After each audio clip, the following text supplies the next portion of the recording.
आप समय ना होने का बहाना नहीं कर सकते, क्योंकि आपको हर दिन 24 घंटे मिलते हैं, उतना ही जितना एक सक्सेस इंसान को मिलता है।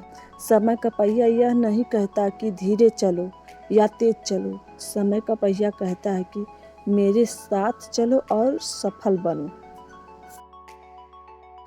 Good morning viewers, welcome back my another video. आप सब कैसे हैं? आई होप कि आप सब बहुत अच्छे होंगे, आपकी स्टडी भी अच्छी चल रही होगी। मॉर्निंग के 5:30 हो रहे हैं। अब मैं जा रही हूँ, ब्रश करूँगी और गर्म पानी पीऊँ, फिर उसके बाद खाना बनाने में लग जाऊँगी। गर्मी के टाइम में रातें इतनी छोटी हो रही हैं कि नींद सुबह को आँख ही नहीं खुलती।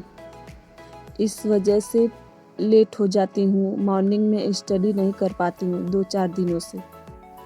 हर किसी की सक्सेस के पीछे उसकी लाइफ की मोटिवेशन होती।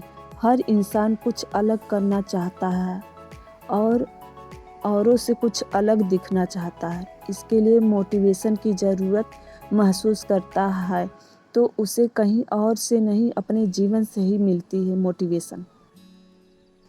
चाहे आप किसी भी फील्ड में काम कर रहे हैं, या आप स्टूडेंट हैं या एस्पिरेंट हैं, हर किसी की लाइफ में संघर्ष होता है, लेकिन सबके संघर्ष अलग होते हैं।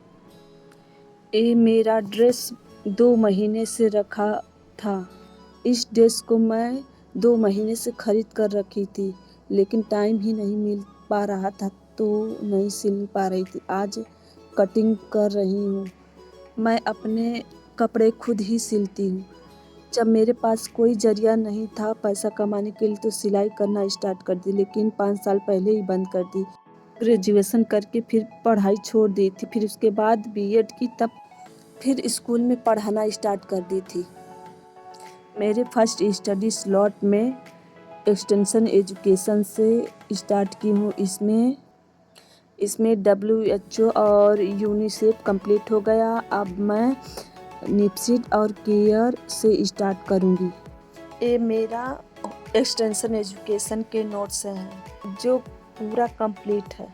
होम मैनेजमेंट्स और एक्सटेंशन एजुकेशन से ज़्यादातर एग्ज़ाम में क्वेश्चन पूछे जाते हैं। एक्सटेंशन एजुकेशन में ज़्यादातर 14-15 चैप्टर हैं, जो ज़रूर से ज़रूर उनमें से क्वेश्चन पूछे जाते हैं, जैसे WHO, यूनिसेफ, निप्सिट, CARE, ICCW, FAO, CFTRI, NIN और भी बहुत सारे हैं। बहुत सारी संस्थाएं और योजनाएं काम करती हैं बच्चों और महिलाओं के लिए। निप्सिट का full form national institute public corporation and child development है। हिंदी में इसका नाम राष्ट्रीय जन सहयोग और बाल विकास है। इसकी स्थापना 4 जुलाई 1975 में हुई थी और इसका मुख्यालय नई दिल्ली में है। दोनों चैप्टर ज़्यादा लॉन्ग नहीं हैं। केयर का full form cooperative for America relief everywhere, इसको हिंदी में सर्वत्र अमेरिकी राहत सहकारिता कहते हैं। यह अंतर्राष्ट्रीय संस्था है। मेरे सेकेंड स्टडी स्लॉट में GS है। इसमें मैं ग्रहों के बारे में पढ़ रही हूँ। मेरा सेकेंड स्टडी स्लॉट GS है। इसमें मैं ग्रहों के बारे में पढ़ना स्टार्ट करने जा रही हूँ। मैं आप सबसे ये पूछना चाहती हूँ कि GK और GS, GK को तो मैं जानती हूँ, लेकिन GS का अर्थ होता है जनरल स्टडी, लेकिन उसमें GS में क्या क्या आता है, यही मैं नहीं जान पाती हूँ। आप लोग कमेंट करके बता सकते हैं कि क्या क्या आता है। मैंने कितने लोगों से पूछा, लेकिन किसी ने सही जवाब नहीं दिया। वो खुद ही कंफ्यूज रहते हैं।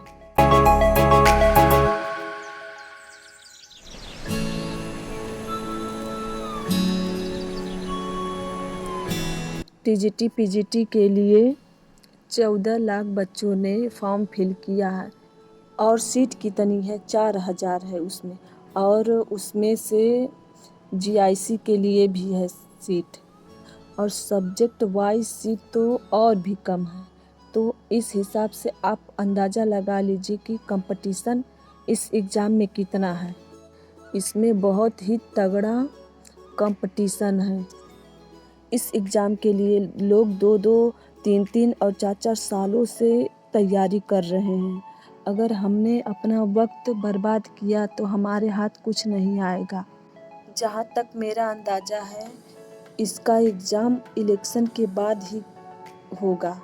अभी हमारे पास बहुत वक्त है, हम चाहे तो इसका सिलेबस कंप्लीट कर सकते हैं, क्योंकि इसका सिलेबस बहुत ही बड़ा है। इसको 1 मंथ में तो कभी नहीं कंप्लीट किया जा सकता। इसमें 125 क्वेश्चन पूछे जाते हैं। कम से कम हमें 115 का स्कोर टारगेट बना के रखना है कि हमें इतना नंबर लाना है इस एग्ज़ाम में। इससे पहले जो एग्ज़ाम हुआ होम साइंस का तो ठीक था, लेकिन और अदर जो सब्जेक्ट थे उसमें 115, 120 इस तरह नंबर लाए थे, फिर भी सबका सिलेक्शन नहीं हुआ।